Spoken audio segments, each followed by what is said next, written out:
Okay, but the main thing is that you're from the US and you moved to Finland. That was in 2012, I remember, right? To work here at the university. I'm just listening to you. Okay. and I, I know that you like to talk, so yeah, I'm you just know I like listening to to you. talk, so this is just my And he moment. really likes to laugh. Yeah, they know that already. They'd be like, Elvis, you laugh without reservation. I'm like, yeah. Yes, and we occasionally make fun of his laugh in our office. Yeah, they do a lot of times, you know. So, would like to really know from you and talk to you about your experience working in Finland, especially within the academic context, you know, because I would guess that the American academic context is very different from, you know, the Finnish academic context. But first of all, um, you know, it's a bit hard. I'm just, you know, it's like, you know, when you have like your boss, you know, you're not sure about what you're saying. Everything you know, everything you say, you're like, is this right? Is this right? Is this right? But okay, but tell us a bit. How has it been for you since you came here? I mean, it's a broad question, but how was it, you know, at the start? Because it's been a couple of years now since 2012. It's been 4 years. Well, that's a long time. But how was it like at the start when you just got here to work? Well, when I first arrived to work here, it was really the end of June. And so we arrived, and then there was this weird thing called Loma, which we Americans have summertime for holidays, but us academics are generally in the office during the summertime, though. So I was trying to set up my office, and I'm like, where in the hell is everybody? Why are they not here? And then they're like, oh, we're on this thing called Loma. And I'm like, don't you work? What's happening here? Why is no one answering my emails? What's going on? Where is everyone? I've heard of Nordic efficiency. What is this? And so the American in me was like, what is happening? Why is no one here? And I still get very angry at the idea of people taking a month off and not answering email. I still find it very almost unethical and very problematic. Any of you graduate students who got admitted this last year who tried to get answers and so forth probably found that someone had to answer or found a lot of not at the office and things like that. Mm-hmm. Someone has to basically still answer those. So often I'm the one answering those for our department because a lot of people don't answer them, which still frustrates me. And so things like that still aggravate me. But I got really frustrated at that at first because payroll and things like that couldn't be done. So I had to go in, as you know, Miley would say, like a wrecking ball and get things taken care of very quickly. And so that was my introduction, basically, to a work culture that I found wasn't working, in my opinion, as an American.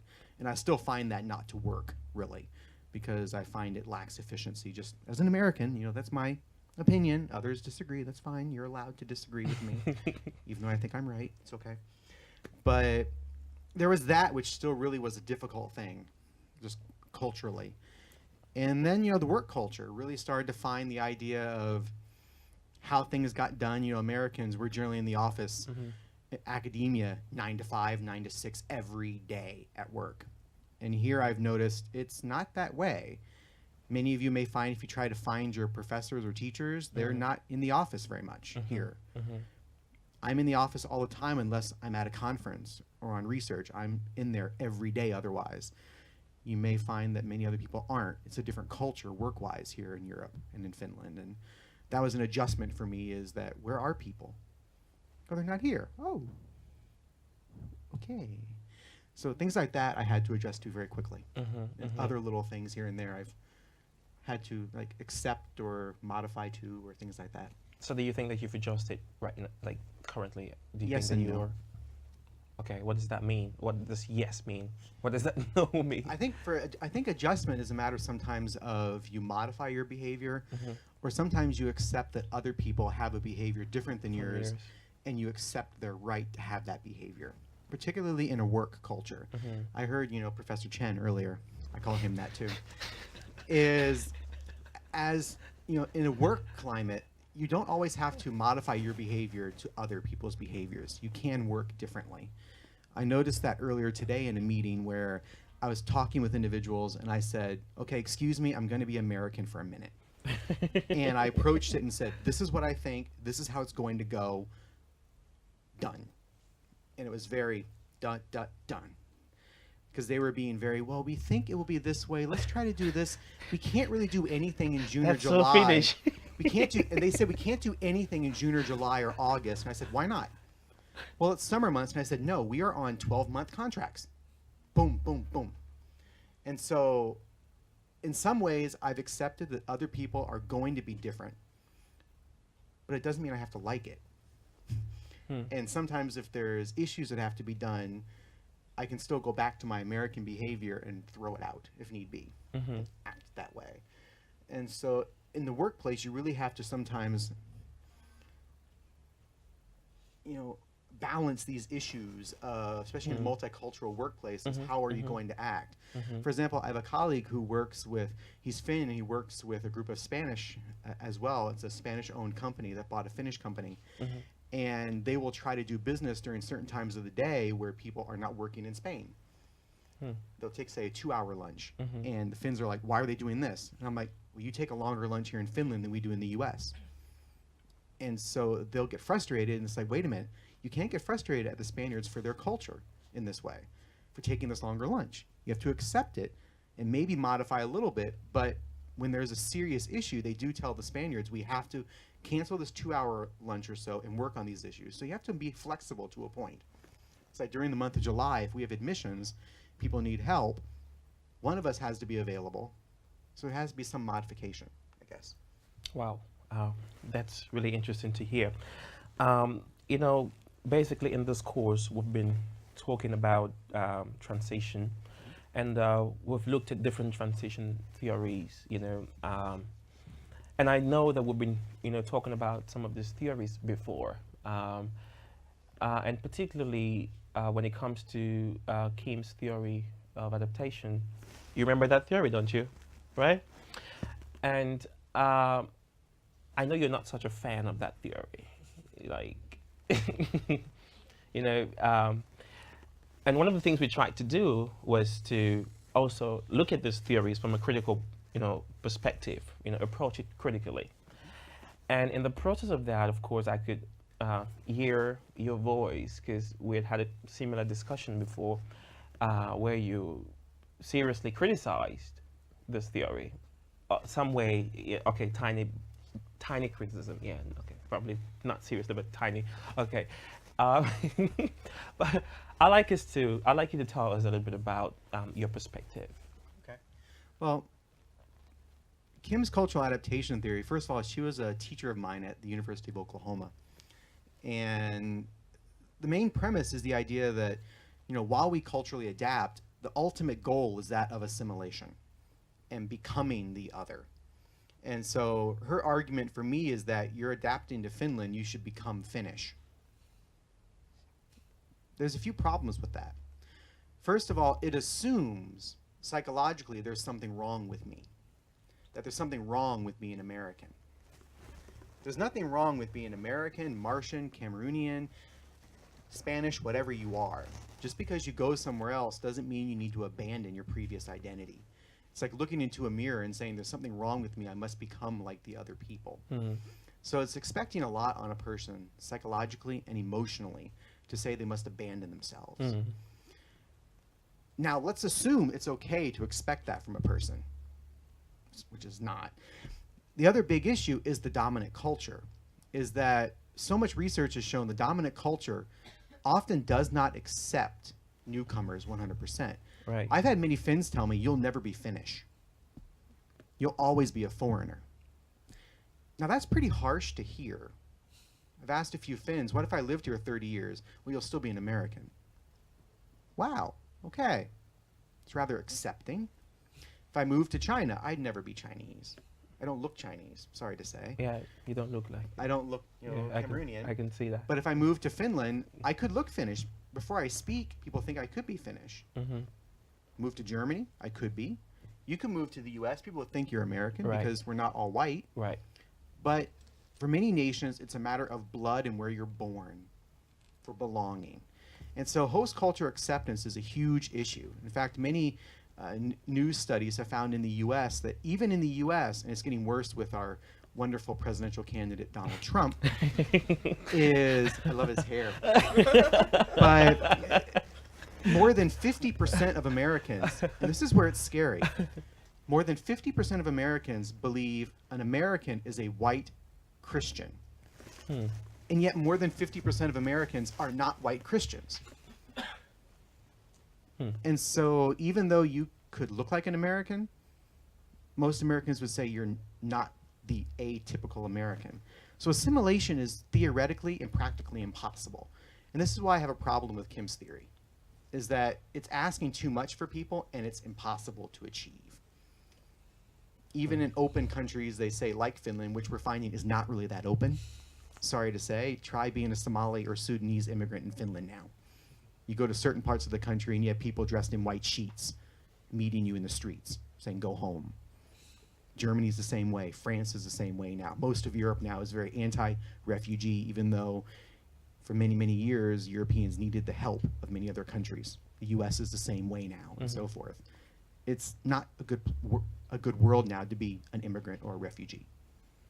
And so how can you assimilate? You can't. So, and we were talking, and you mentioned something very interesting. You know, we had a brief chat about it. And by the way, I read the article that you sent, and that was really interesting, I thought.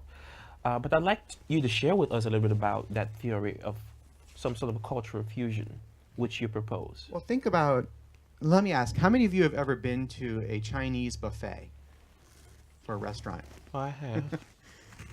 Has someone not been to a Chinese buffet before? If so, I'll be shocked.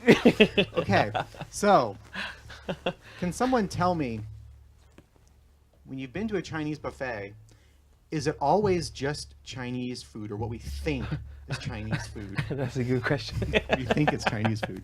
In France, it's really funny because we have a lot of desserts, and I know that there is no dessert. My Maybe friend like from soft China, serve ice cream?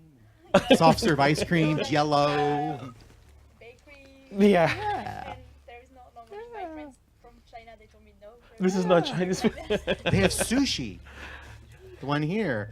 You'll go to the US and they'll have hot dogs. Oh, yeah. When I was in Toronto, there is a state called Scousers, and there is a lot of Chinese people living there as well. So they have their Chinese buffet, but I think it's a little bit weird that, as I'm a Chinese base as well, but I can see some Chinese food, but at the same time I can see the sushi, kimchi, and also the dessert and with tiramisu and ice cream. Yeah, I just think it's really, Yeah. I know I figured out one thing that they would try to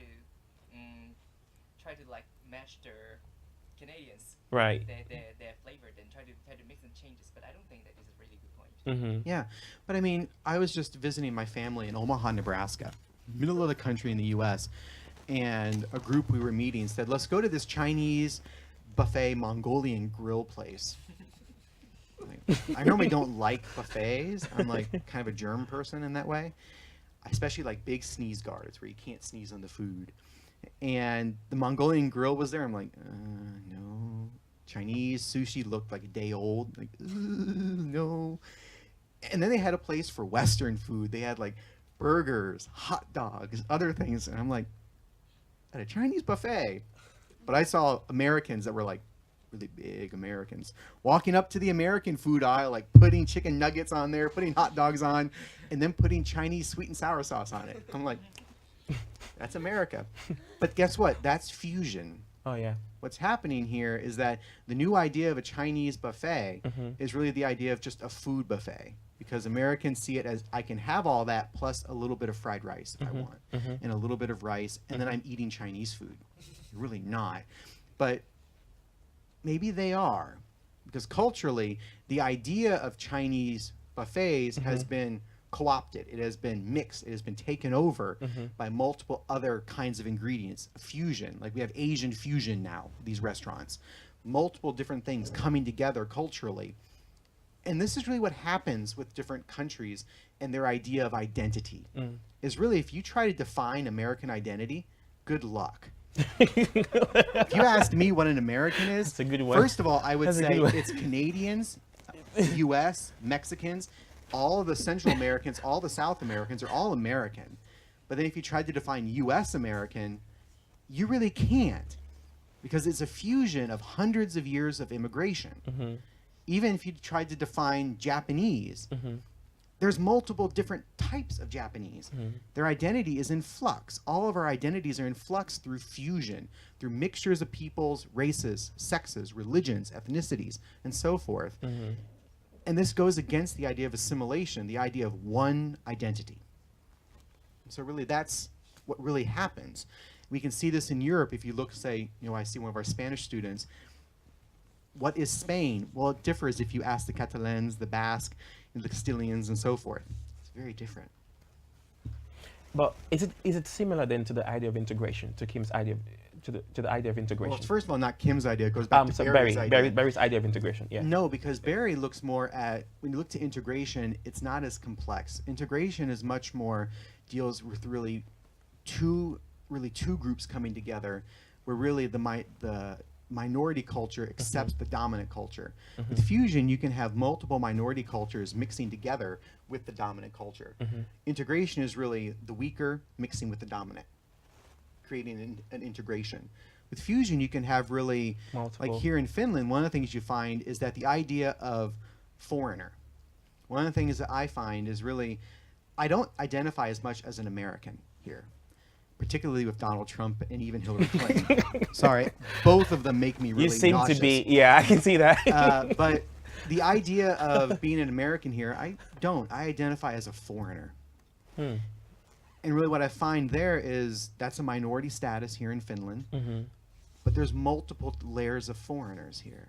And so if you go to my office, you'll find there's 3 foreigners in there. Professor Chen, me, and Diaco. An Iranian. There's 3 of us. The large group of friends I have are mainly foreigners from probably 20 different countries. And we've all fused and have a large group where whenever we have a dinner, we've got food from so many different countries that even my way of thinking, my way of speaking, sometimes I have to think about words now because it's like, okay, I'm using different things from other people's cultures. I have French students, so I'm doing more of that kind of speaking now. It's not me as an American integrating into Finnish culture. It's me now as a foreigner. So multiple different fusions of different identities now, more. So I think that's really the gift of fusion, particularly for international students. The more you hang out with foreign students, you'll find that your thought of who you are changes because of the other foreigners around you, not just Spaniards hanging around with Spaniards. I'd say don't just do that. I find a few years back, we found a lot of our Chinese students hung around with just Chinese students, or our Russian students, just Russian students. The more you mix with others, you'll find that your experience improves, and also culturally, it's just, you really fuse and create this third culture, this new you. I think that's pretty interesting. In the last class, we had a presentation. We had 3 groups basically working on 3 different presentations, and one group focused on international professionals. And they were trying to come up with different ideas, to help them be able to function properly in their new environment. So I'm going to read a few of these points, and I just want to hear your thoughts about it. And also to know if you did receive such services. So they basically have 3 categories right here.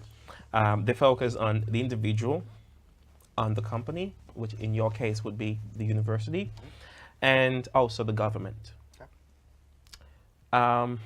I think for you, what's most relevant is the company, which has to do with the university. Yep.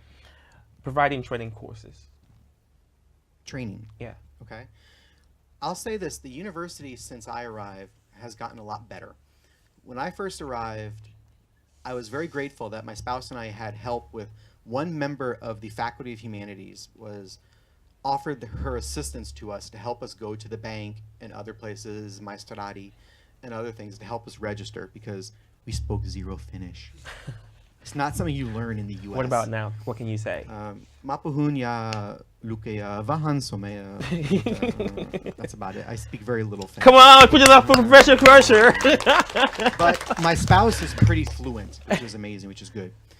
But other than that, there was no on-the-job training.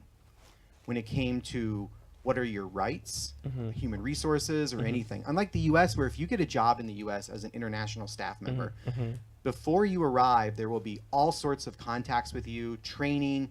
There'll be human resources information about what are your medical benefits, your insurance benefits. There was nothing offered, and I arrived in July. There was nothing offered until December. Big gap. And then there were all these international faculty and staff sitting there in the meeting going, why was nothing offered? And the response was, we didn't think it was necessary. The idea of, even in Finland, independent learning, they assumed the staff would have the same idea of independent learning. That can't happen because almost all the forms and everything are still in Finnish. So there's a major gap when it comes to hiring international staff and really preparing them and training them. And that's something happening in many corporations as well. There's a lot of literature on how Finnish firms and corporations, the government, educational institutions, do not really do enough to recruit, train, prepare, and retain international staff. They're trying to get better, though. They really are doing an effort, but there's still a lot they could learn from other Western European, Australian, US, Singaporean, Hong Kong, and other countries. What about, adjustment can be psychologically, difficult. So what about providing mental care services? If they did provide it, they never really tell anyone about it. Okay, and what about what about? I'm sure it's available through Terveystalo for staff, but they never really. If it's available, it's probably in Finnish. The information about it. And then the last one. What about more gathering in company? Professionals can get in touch with their colleagues and help them to easily blend into the company. We're in Finland, right? Yeah. One of the things I've noticed here is there's a big difference between here and the U.S. is that the idea of staff coming together culturally to spend time together as colleagues and friends. Here, there's a big division between what you do at work and what you do at home. Like, let me ask, who in here is Finnish? Can you raise your hand? How many of you have been in the working life? Can you raise your hand? Okay. Would you agree or not that generally your working life is separate from your personal life? Mostly, yeah. I've noticed, like when I was in the U.S., your work life colleagues were often who you were friends with. And here, it's often a big separation, where generally you don't make close friends with your work colleagues. They're generally work colleagues. Big separation, which you don't have in the U.S. If you don't try to make friends with them, you're seen as an outcast. Here, it's like rarely do you spend time with your work colleagues outside of work unless it's an event or everyone's invited. Where in the U.S., we would often have dinner with our colleagues, like at their homes, go out for beers together, just because. I was on a bowling team with some of my friends from work. Why not? Those kinds of things just aren't as common here because people like to separate their family from their work life, which is a cultural difference. There's no criticism of it, right? But it's a cultural difference, and that's something you have to learn to expect. In different countries, like I know let me ask, I think Professor Chen would probably tell me more, but who in here is from China? Isn't it one of the things where I think from what I understand that people are generally involved, work and personal life, they involve them, is that correct? It's expected that you be involved. Here, it's not expected, and it's perfectly fine if you never talk to your colleagues outside of work. In the U.S., you would be considered really rude. Really rude. Thank you so much for coming. We're running out of time. I wish we had more time to listen to such great wisdom coming from you. And I really appreciate you coming, and I know that they really do appreciate you coming, but let's see if they do. Are they gonna put their hands together to appreciate you for coming? Okay. Thank you so much. Thank you. And I will see you in the office. And I'll get your thesis soon, right? And you'll get my thesis soon. I just asked him if I'll get his thesis soon. Before you kill me. Thank you for coming one more time, ladies and gentlemen. Whoa! Finally, people. This is the end of the day, and this is the end of the course. I am really, really going to miss you guys. And I just want to thank you all. Thank you so much for being a part of the course and for making this experience wonderful. You guys are just the best, the coolest. You guys rock, people. I'm telling you. And I'm just so happy and excited to even see your reaction and your you cheering them up and showing them some love. That was awesome. That was really, really great. And one more time, put your hands together for yourself. Wow. Don't forget to submit your assignments. The assignment box is now open.